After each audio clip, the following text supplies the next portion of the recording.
Hey guys, welcome back to another video for Hoops Empire. In today's video, we're going to be doing the 5 biggest trades that I think will happen this offseason. Before we get into it, make sure to subscribe to the channel, like the video, and comment below any trades that you guys think are going to happen this offseason.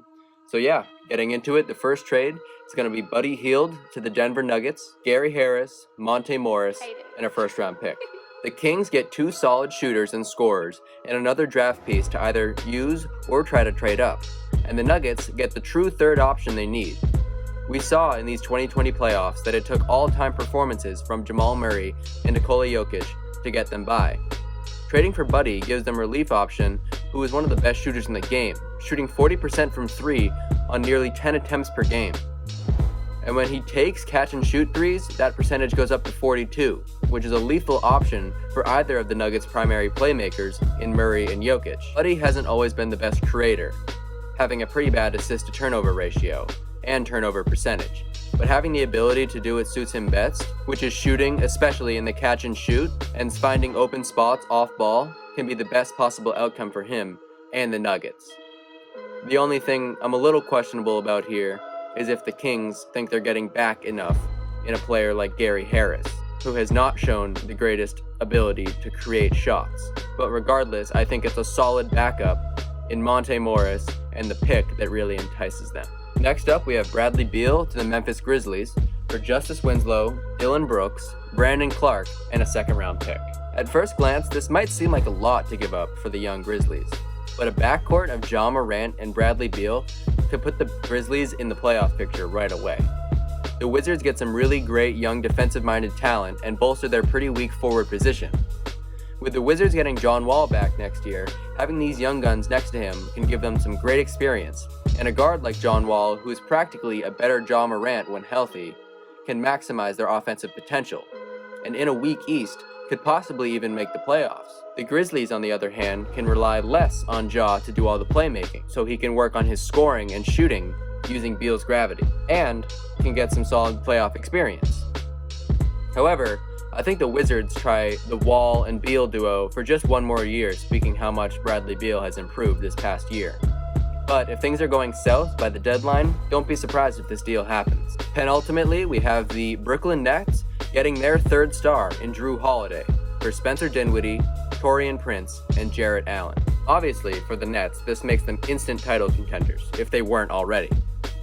Sure, they're losing production in Dinwiddie and Allen, who are 2 very solid players, but Holiday is probably one of the most slept-on players in the entire NBA who's just finally starting to get his credit now. He is widely regarded as the best defensive guard by his peers, is a very solid shooter and scorer, but his bread and butter is playmaking. He will be able to take the pressure off of KD and Kyrie when they are on the bench, and when they are all on the floor together, you have 3 elite offensive weapons. The ball can be flowing, the leadership is there, and the shooting will be elite. Jrue can take the harder guard defensive assignments from Kyrie, while Kevin Durant can take on the forward assignments. The Nets will have an extremely solid offense and defense, and will be contending for the next few years regardless. The Pelicans, on the other hand, get an elite scorer in Dinwiddie to start next season, along a great playmaker like Lonzo, not someone who would take his shots away like Kyrie. Kyrie would force Spencer to the bench, while Lonzo can help Spencer reach his maximum potential, which I think is all-star potential. Allen, on the other hand, is pretty much a better and more developed version of Jackson Hayes that can be immediately implemented into the starting lineup. Prince, on the other hand, is good, but is largely in this deal to help the salary work. Overall, I think this is a win-win for both teams to help them be good in the short and long term. And finally, the ultimate blockbuster trade that can happen this offseason is Chris Paul to the Bucks for Eric Bledsoe, George Hill, Ersan Ilyasova, DJ Wilson, and a 2022 second-round pick. We saw this postseason, Giannis cannot do it alone. As good and efficient as Chris Middleton was in the regular season, this did not translate to the postseason, which is true for the last couple of years for Middleton.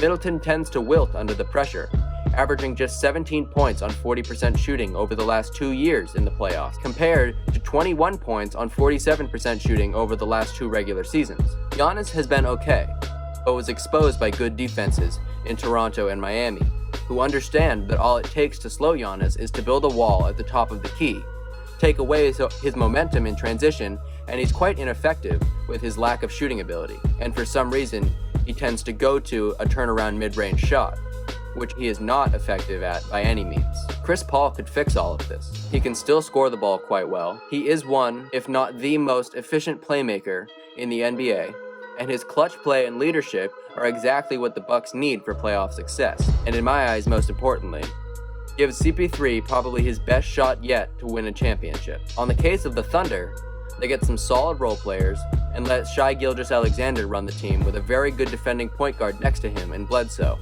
and sharpshooters like Hield and Ilyasova to come off the bench, which the Thunder need, being in the bottom half of three-point shooting this season. They also get a future pick, which they can trade in for packages like a solid player or a lottery pick. They have a boatload of picks from the Paul George trade, which can be used to strengthen their team now or for the future. Per usual, thank you guys for watching. Make sure you subscribe to the channel, like the video, and as said before, comment below any other trades you guys think might happen this offseason. And yeah, most importantly, have a good one.